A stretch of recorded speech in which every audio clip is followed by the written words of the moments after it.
నమస్కారం city news కి స్వాగతం. ఈనాటి వార్తా విశేషాలు. విజయవాడ లబ్బిపేట ఎస్ఎస్ కన్వెన్షన్ హాల్లో ఏపీ ఎంఎస్ఎంఈ ఎక్స్పో 2026 ను ఎంపీ కేశినేని శివనాథ్ స్థానిక ఎమ్మెల్యే గద్దె రామ్మోహన్ రావు ప్రారంభించారు. ఎక్స్పోలోని ప్రతి స్టాల్ ను పరిశీలించిన ఎంపీ శివనాథ్ ఎమ్మెల్యే గద్దె రామ్మోహన్ రావు. ఈ సందర్భంగా ఎంపీ కేశినేని శివనాథ్ ఎమ్మెల్యే గద్దె రామ్మోహన్ రావు మాట్లాడుతూ ఎన్టీఆర్ జిల్లాలో ఎంఎస్ఎంఈ పరిశ్రమలు వృద్ధి చెందేందుకు ప్రభుత్వం చేయూతనిస్తుందని, ప్రతి ఇంట్లోనూ ఒక పారిశ్రామికవేత్త ఉండాలనేది ముఖ్యమంత్రి చంద్రబాబు నాయుడు సంకల్పమన్నారు. ఎంఎస్ఎంఈ సంస్థల బలోపేతంతోనే అది సాధ్యపడుతుందన్నారు.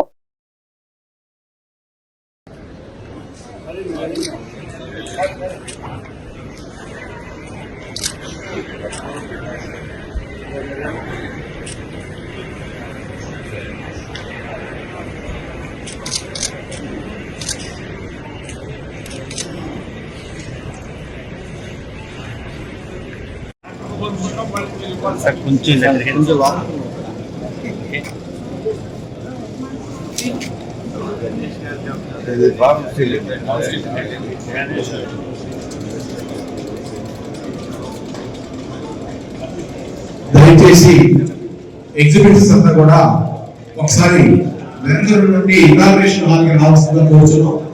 దయచేసి కోరుచున్నాను.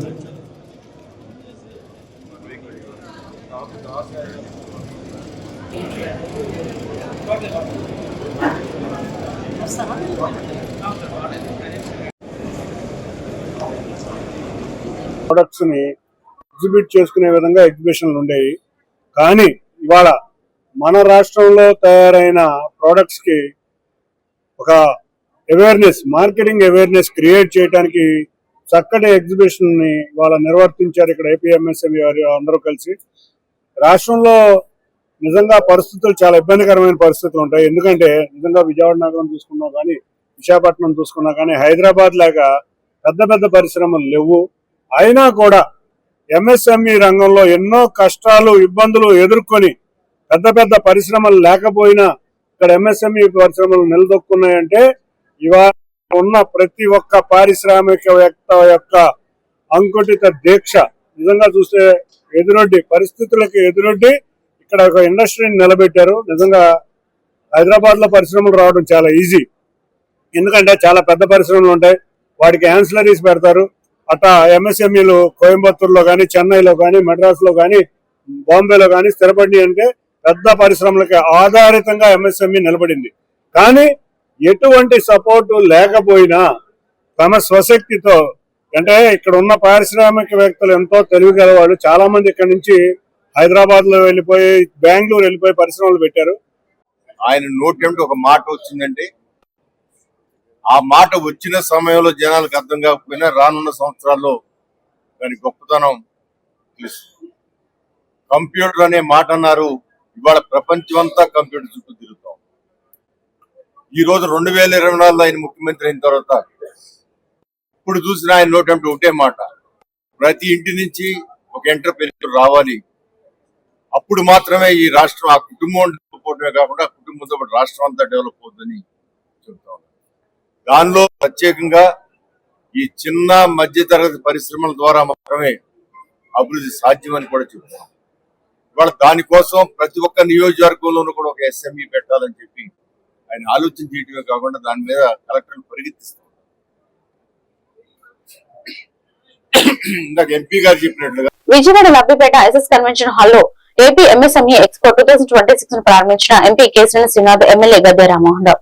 ఈ సందర్భంగా ortho engineering private limited managing director Aditya మాట్లాడుతూ 4 సంవత్సరాల క్రితం స్టార్టప్ కంపెనీగా మొదలు పెట్టామని, మేము ఎక్స్కవేటర్స్ కి సంబంధించిన మెటీరియల్ హ్యాండింగ్ మరియు వేర్ హౌస్ నిర్వహణ సంబంధిత పరికరాల కోసం గ్రిపర్స్, స్కాపర్లు, క్విక్ కప్లర్లు మరియు ట్రంక్ మౌంటెడ్ క్రెయిన్లు వంటి ప్రత్యేక అటాచ్మెంట్లు చేస్తామని, మేము ధృవీకరణతో మొదటి నుండి స్వచ్ఛమైన ఉత్పత్తులను తయారు చేస్తామన్నారు.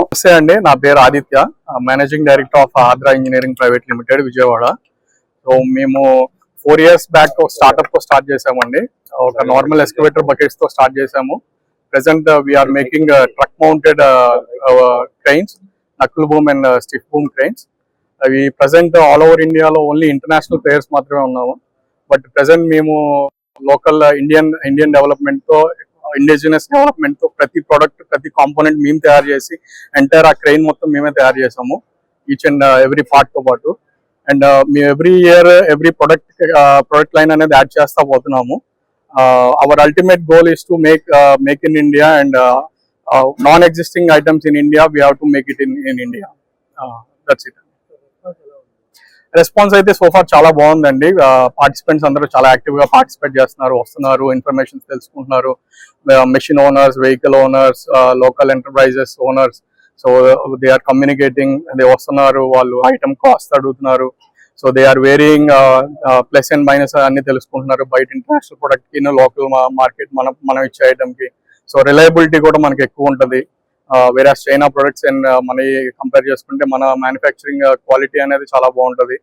సో ప్రైస్ వైజ్ కొద్దిగా ఉంటుందండి, but you will get the quality and service oriented. So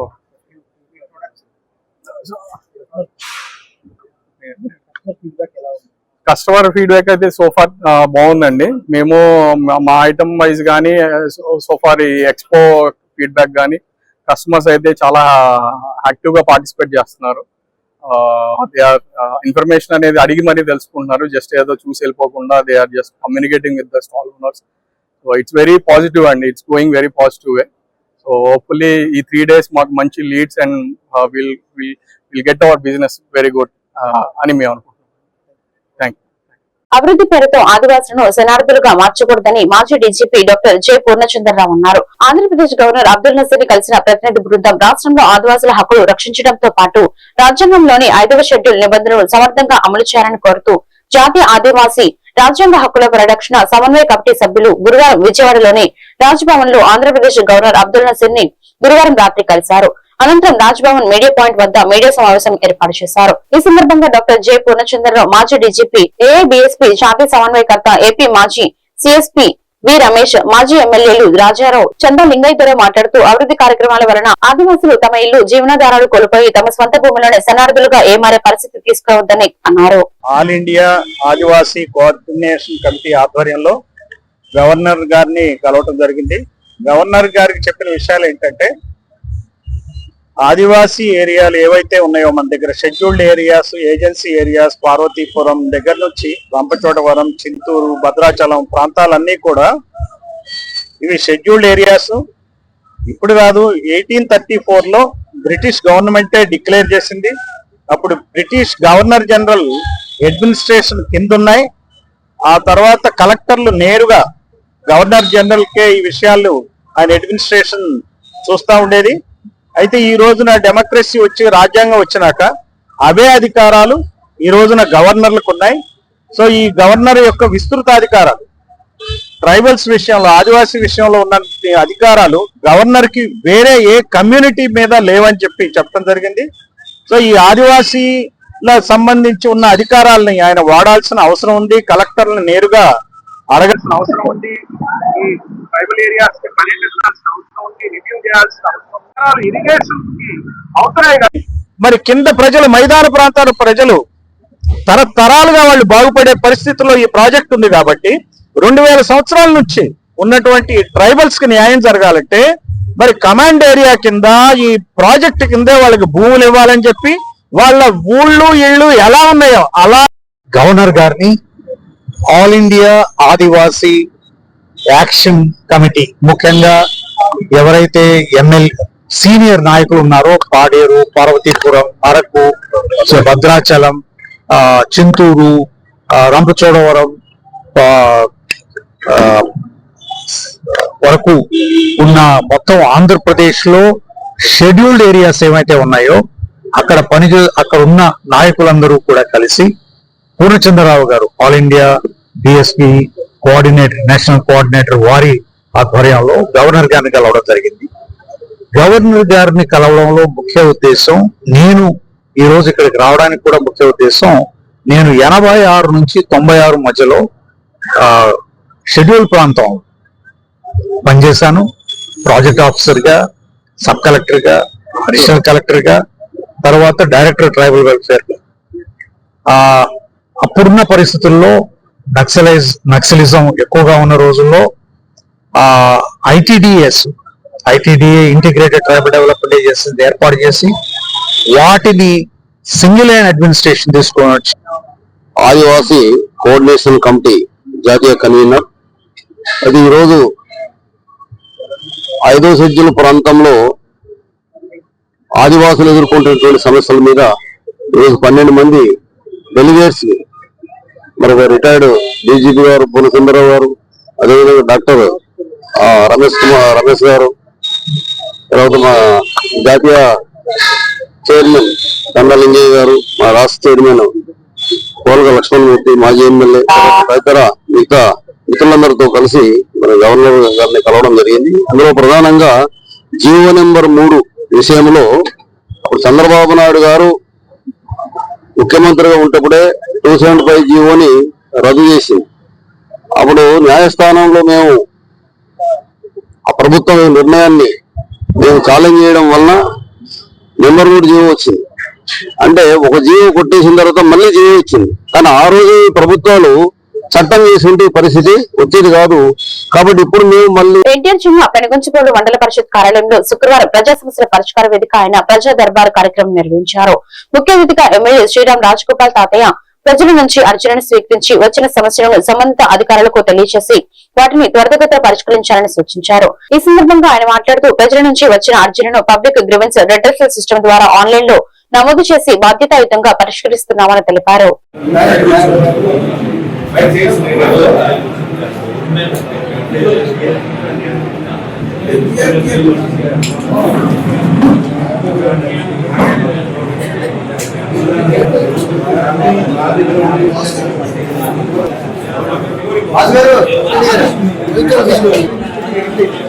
ఎవరైతే పెన్షన్ అప్లై చేసిన అదేవిధంగా ప్రభుత్వం మొత్తం కూడా రెవెన్యూ మీటింగ్ ఏర్పాటు చేసుకొని తప్పకుండా కూడా ఏర్పాటు చేసి తప్పకుండా పరిశీలిస్తాం. అదేవిధంగా చాలా గ్రామాల్లో రోడ్స్ అన్ని ఇది కూడా ఏ డిపార్ట్మెంట్కి డ్రింకింగ్ వాటర్ ఆర్డర్ తీసుకుని అది పనిచేయాలని అయితే ఇన్ని కూడా ప్రభుత్వ దృష్టికి తీసుకెళ్లి పరిష్కారం చేయాలి. పవిత్రమైన రంజాన్ మాసం సందర్భంగా ముల్లాయిపాలెం గ్రామంలో మైనార్టీ నాయకులు వజీర్ ఆధ్వర్యంలో జరిగిన రంజాన్ ఇఫ్తార్ విందులో మతవైద్యులు చేసిన ప్రార్థనలో గుడివాడ ఎమ్మెల్యే వెనిగండ్ల రాము పాల్గొన్నారు. ఆయన మాట్లాడుతూ పవిత్ర రంజాన్ మాసంలో ఉపవాస దీక్షలకు ముస్లిం సోదరులు ఎంతో భక్తి శ్రద్ధలతో పాటిస్తారన్నారు. పవిత్రమైన రంజాన్ మాస ప్రార్థనలో పాల్గొనడం సంతోషకరమన్నారు.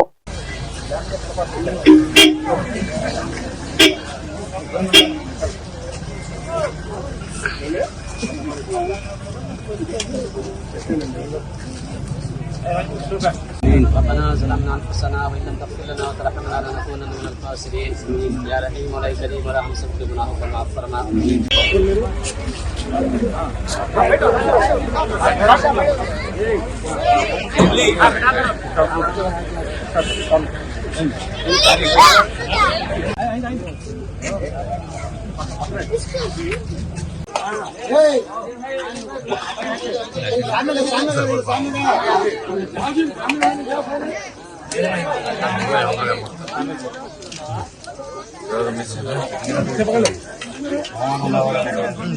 మచిలీపట్నం రామానాయుడుపేట సెంటర్ లో జనసేన పార్టీ జెండా దిమ్మ నిర్మాణాన్ని అడ్డుకున్న వైసీపీ నాయకులు ఇక్కడ జెండా దిమ్మ నిర్మించొద్దు అంటూ జనసేన నేతలపై దౌర్జన్యానికి దిగిన వైసీపీ నాయకులు పేరునాని ఇంటి సమీపంలో జనసేన జెండా దిమ్మను కట్టే ధైర్యం మీకు ఎవరిచ్చారంటూ జనసేన నేత సాయన శివయ్యపై దాడికి యత్నించిన వైసీపీ నేతలు. దీంతో రెండు వర్గాల మధ్య ఉద్రిక్తత వాతావరణం నెలకొంది. వైసీపీ నేతల దాడిని తీవ్రంగా ప్రతిఘటించిన జనసైనికులు ఘటనా స్థలానికి చేరుకున్న నియోజకవర్గ Janasena party incharge DCMS chairman Bandi Ramakrishna రంగప్రవేశం చేసిన పోలీసులు, ఇరు వర్గాలను చెల్లాచెదురు చేసిన పోలీసులు.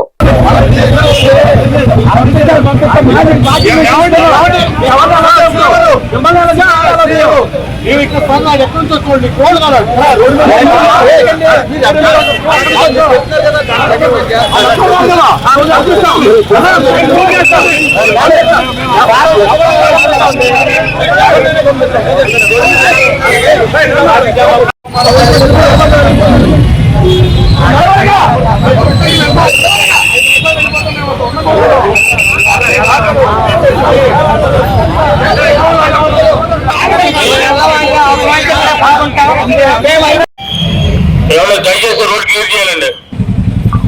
ఆ బస్సు జీవనగర్ కూడా కొంచెం లేదండి, జీవనగర్ కూడా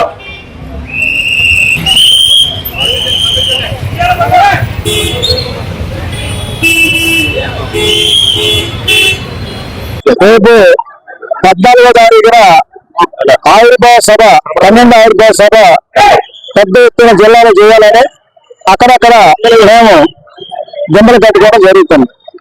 ఆ ఇందులో భాగంగా ఇక్కడ ఇన్ఛార్జి సాయం శివ గారు ఇక్కడ దిమ్మ కట్టుకుంటున్నారు. ఆ దిమ్మ కట్టుకుంటే ఈ సెంటర్ లో కడతా వీల్లేదు. ఈ సెంటర్ లో ఉన్న వాళ్ళ సొమ్మ వీళ్ళు ఎవరండి ఆపడానికి కుదరు కట్టి తీరుతాం. ఎందుకంటే అది ఎవరైనా మాట్లాడితే అధికారులు మాట్లాడాలి. వీళ్ళు ఎవరు మాట్లాడతారు డైరెక్ట్ గా మాట్లాడడానికి వీళ్ళకి అధికారం లేదు. వీళ్ళు రబడీలు అనుకుంటున్నారు.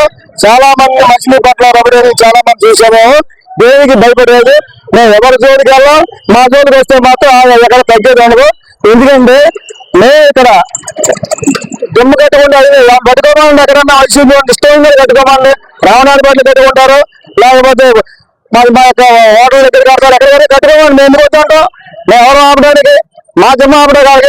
స్థానిక రావణాదిపేట సెంటర్ నందు కొంతమంది జనసేన బ్యాచ్ వచ్చి మరి ఏనాడు ప్రశాంతంగా ఉన్న రావణాదిపేట సెంటర్ ని అల్ల పొలాలను చేసేసి ఇవాళ ఘర్షణ వాతావరణాన్ని సృష్టించి మరి మచిలీపట్నంలో ఎక్కడా కూడా దిమ్మలు కట్టే సంస్కృతి ఈ మధ్య కాలంలో కనపడలా. మరి కొత్తగా మొదలెట్టారు. కావాలని ఘర్షణ సృష్టించడానికి రామనాయుడుపేట సెంటర్ లో మీరు జనసేన దిమ్మ కట్టాల్సిన అవసరం ఏముంది వాళ్ళని అడుగుతున్నా. కావాలని ప్రతి విధంగా ఏమన్నా వాళ్ళ ఆవిర్భావ దినోత్సవం చేసాం 16వ సంవత్సరం. మేము ఎక్కడ దిమ్మలు కట్టామా? ఇంత దుర్మార్గంగా మరి ఇన్ఛార్జ్ అని చెప్పుకున్న ఆయన దగ్గరుండి దిమ్మలు కట్టించే సంస్కృతిని తీసుకొచ్చారు. మరి మీరు కూడా మీడియాలో తీశారు షూటింగ్ అంతా. అంత దారుణంగా ఇవాళ ఎంత రద్దీగా ఉన్న చూడండి రామనాయుడుపేట సెంటర్ ఏరియా అంతా కూడా. అంత రద్దీలో ఉన్న రామనాయుడుపేట సెంటర్ ఏరియాలో అంత దిమ్మ కట్టుకుని ఇప్పుడు ఏం నాకు అర్థం లేదు. కావాలని విద్వేషాలు పార్టీ విద్వేషాలు రెచ్చగొట్టడానికి ఈ విధంగా చేస్తా ఉన్నారా అని అడుగుతా ఉన్నా. మీరు ఇలాంటి సంస్కృతి ఇలాంటి శ్రీ చిట్టిపుల్లారాయ స్వామి దేవస్థానం శ్రీ వల్లభంబ సమేత మహాగణపతి పంచాయతన క్షేత్రం ముద్రాయిపేట మచిలీపట్నం నందు ఏకాదశ వార్షిక వైభవోత్సవాలు ఘనంగా జరుగుతున్నాయి. దీనిలో భాగంగా శ్రీ గణపతి పూజ, బాలత్రిపుర సుందరి అమ్మవారి అభిషేకం, అర్చన, సువాసీనుడి శ్రీ లలిత సహస్రనామ పారాయణం, కుమారి పూజ, సుహాసిని పూజ, శ్రీ చండికా హోమం, బ్రహ్మశ్రీ విష్ణు పట్ల సూర్యనారాయణ శర్మ గానపాటి ఆధ్వర్యంలో అత్యంత వైభవంగా నిర్వహించారు. విశ్వశాంతి కోసం చేసే ఈ కార్యక్రమంలో ఆదివారం వరకు జరిగే కార్యక్రమాల్లో పెద్ద ఎత్తున భక్తులు పాల్గొనాలని, స్వామివారిని దర్శించి తీర్థ ప్రసాదాలు స్వీకరించాలని సేవకులు మాదిరెడ్డి అంజుబాబు తెలిపారు.